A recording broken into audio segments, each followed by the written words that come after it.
The best of Money Matters. The Big Story. Welcome to The Big Story. I'm Hongbin Jeong. Canada's next Prime Minister has been named. Mark Carney has emerged victorious in the race to succeed Justin Trudeau, fending off three rivals in a landslide win in the Liberals Party's leadership contest. Now, he steps into a leadership role during a time of significant instability, both domestically and internationally. Now, in his victory speech, he didn't hold back, launching a fierce attack on U.S. President Donald Trump, who has imposed tariffs on Canada and hinted at turning the nation into the 51st state. Carney made it clear Americans should make no mistake. In trade, as in hockey, Canada will win. So what will Mark Carney bring to the table, and how will he handle the Trump trade war? Well, joining us today is Antonio Fatás, who is the professor of economics at INSEAD. Professor, welcome to the show. Hello, thank you. Thank you so much for joining us. Professor, Mark Carney, he beat three rivals in the Liberal Party's leadership contest in a landslide. What factors do you think led to him winning the contest in a landslide victory? I think he was a little bit of a safe bet. He's someone who has a lot of experience, obviously in central banks, not so much in politics. And I think the alternatives maybe were seen as not as stable, maybe not as safe as he is. And given what is happening, I think people just look for some sort of like safe positions and someone who has the experience like he does. And I think, it's incredible how many votes he got. The majority, it was 80+% of the votes. Clearly, Right. There was a lot of support for him. I see. Well, as you mentioned, he led the central banks of two major economies and is about to become Canada's next prime minister despite never having served in parliament. How do you think his experience as the governor of the Bank of Canada and the Bank of England would, influence his approach to leading Canada as a prime minister? I think being the governor of a central bank is a fairly political position. Yes, you don't come from politics, but you deal with politicians all the time. Obviously, governors of central banks are meeting with the ministers of finance constantly. They have to think a lot about policy. They have to think about the economy, of course. And you have to have the political skills to navigate being a governor of a central bank. So to me, this is not completely a surprise. Again, Mario Draghi was a governor of the Central Bank of Europe. He was also the prime minister of Italy. So it's not surprising to me that one goes from politics to a central bank or from a central bank to politics. I see. But do you think he'll face challenges? Due to his lack of traditional political experience that might also affect his ability to govern effectively? I think political parties are sort of machines that work a little bit by themselves.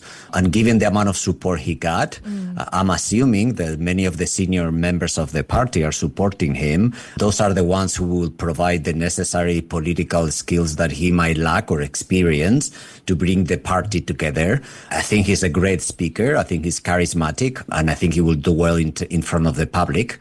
So again, as long as his party is supporting him, I don't see as an issue his lack of political experience. I see. Well, Carney has already been called a boring guy and has been described as a technocrat. Some are even concerned about his, ability to connect with the public. The Conservatives are running attack ads, branding Carney as so-called sneaky, an early look at how they might, plan to wage the campaign against him. How might this affect his ability to connect with the public? Does he have major differences, especially in terms of his character in comparison to Justin Trudeau? Maybe I'm biased here, but I don't see him as being that boring. Okay. Obviously, he's not Justin Trudeau. He's not Donald Trump, who's a lot more exciting in his attitudes and his language.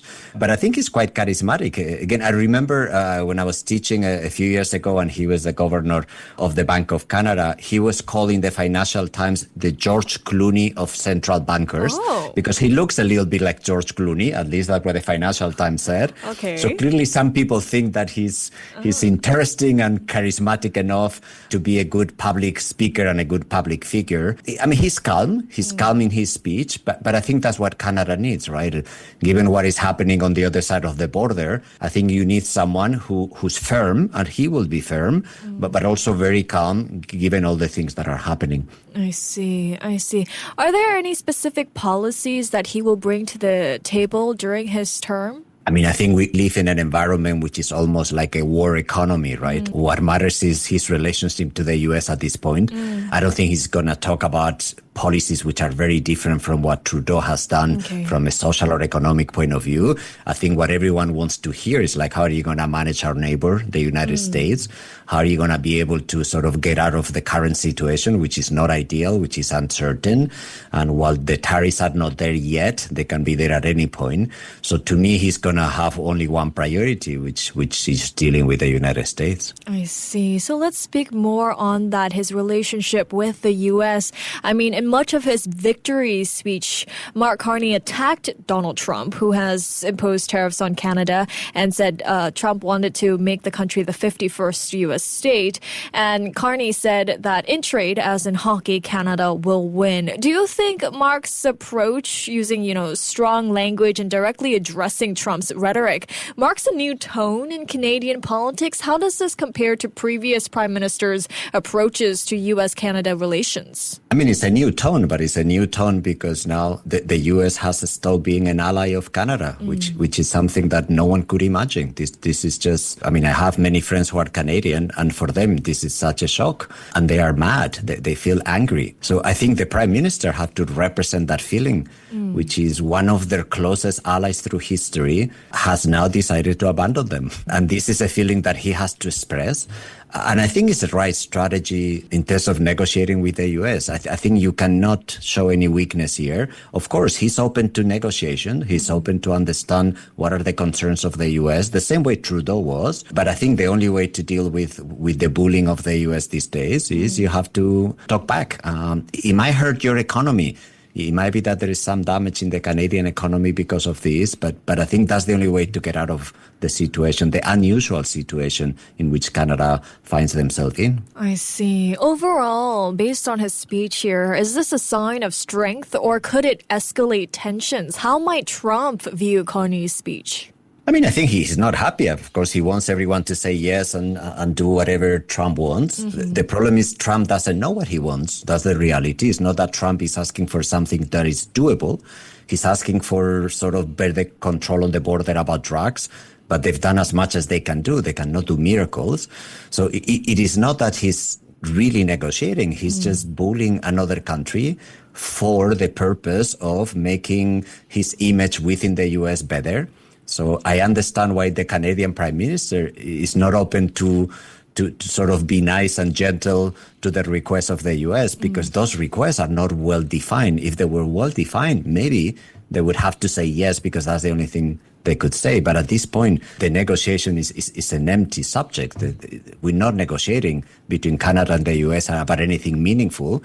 It's purely words that are being said from the U.S. towards Canada. And Canada is just mad about how the U.S., again, has abandoned them as their ally. Right. I mean, Mark Carney even said that Canada will keep in place its retaliatory tariffs against U.S.-made products as long as President Donald Trump persists with the trade war. Now, this echoes the same rhetoric of Justin Trudeau when Canada's own retaliatory trade tariffs took effect.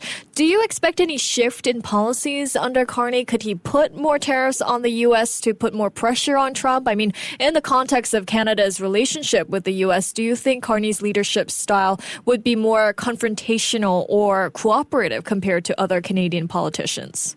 I think he will be similar to Trudeau. I think what he's doing is he says, okay, we're retaliating against tariffs that you put on us, even if 24 hours later you say no tariffs. Why? Because you still say, but they're coming. So again, this is such a surreal situation that the U.S., the biggest country in the world, is saying to a neighbor, here are some tariffs, 24 hours, the tariffs are gone, but they're still here. Don't worry, they're coming and we might increase them. So it would be ridiculous for Canada to say, okay, let's stop the retaliation until you do it again, because then you're playing the same game, a game of uncertainty. And if you are a company, how can you manage an environment where tariffs go up and down every 24 hours? So I think the attitude is we keep them until you say, you're not going to do this again, until you clearly say, okay, here is an agreement, no more tariffs for the next 4 years. I'm not sure whether Trump will go there or these tariffs will be there and then the U.S. will switch on and off the tariffs as they've been doing so far. I see. Well, just taking a look at Carney's past here, Professor, he's managed the financial crisis, then Brexit, and now he faces Trump's trade war. Given his prior experience, do you think he's the right person to be tackling the Trump trade war? I mean, what can he bring to the table? What will he need to do, to so-called win this trade war against Trump as he's vowed to the public? I think one thing that he needs, which he has, is he has a very good knowledge of the macroeconomic context in which this is happening. So when you make decisions on which tariffs to apply or not, it is good to understand on what is the impact on your economy, the impact on your neighbors. Because when you're negotiating, you want to have tools that hurt your neighbors without hurting you as much as possible. So I think that's very good that he has that knowledge, and he has shown that he's very good at it when he has been a central bank governor. Now, the negotiating style, again, I just don't think is going to be different from Trudeau. Mm-hmm. I think there's only one style that is possible today, given the anger that exists in the Canadian society. And he's going to be another Canadian saying the same thing to Trump. And then the question is, what will Trump do? Because Trump is shooting himself in his foot and is hurting the U.S. economy. Will he wake up and realize that that's what is happening, and then that will resolve the war? Or he will continue, and then we enter a war where all of us lose. I see. Now, Mark Carney may not be prime minister for long, though, with the general election due soon, that the opposition Conservatives are, slight favorites to win according to polls. So before we let you go here, Professor, what will you be watching out for in his tenure? I think in his short tenure, I've been watching for his current, again, very strong position against Trump, for sure. And I think he's going to have to think a little bit about how to ensure that he wins the next election, because as a member of his party now, he needs to make sure that they win. I think what has happened between the U.S. and Canada can give him a boost, because people do feel that they need someone strong against the U.S., and his party looks like he's going to be much stronger against Trump than the other party, the Conservative Party. But who knows what will happen? I assume there will be election soon. He already said that. So I expect that the tenure will be short unless he gets reelected. I see. Well, thank you so much, Professor, for your time and your insights today. That was Antonio Fatás, who is the Professor of Economics at INSEAD. This has been The Big Story with me, Hongbin Jeong. To listen to more great interviews, download our podcasts at audio.sg or download the audio app. That's AWEDIO, audio at the App Store and Google.